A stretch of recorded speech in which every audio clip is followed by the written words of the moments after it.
The protest erupted amid Cuba's worst economic crisis since the fall of the Soviet Union, its old ally, and a record surge in coronavirus infections, with people voicing anger over shortages of basic foods, curbs on civil liberties, and the authorities' handling of the pandemic, chanting freedom and calling for President Miguel Diaz-Canel to step down. Thousands of Cubans joined street protests from Havana to Santiago on Sunday in the biggest anti-government demonstrations on the communist-run island in decades. Special forces jeeps with machine guns mounted on the back were seen throughout the capital, and the police presence was heavy even long after most protesters had gone home by the 9 p.m. curfew in place due to the pandemic.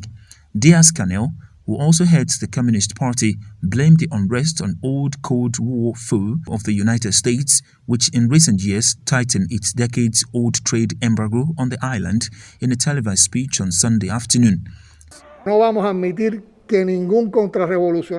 will not allow any counter-revolutionaries influenced by the United States, allowing themselves to be carried away by all these strategies of ideological subversion to provoke destabilization in our country.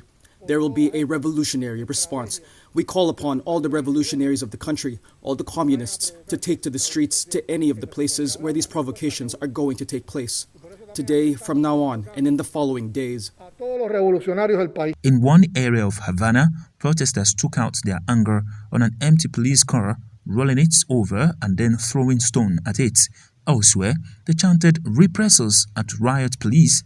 Some protesters said they went on to the streets to join in after seeing what was happening on social media, which has become an increasingly important factor since the introduction of a mobile internet 2.5 years ago.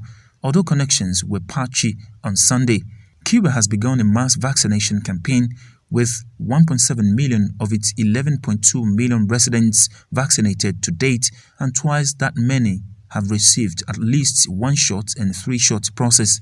Still, the arrival of the Delta variant has prompted cases to surge, with health authorities reporting a record of 6,923 cases and 47 deaths on Sunday, twice as many as the previous week.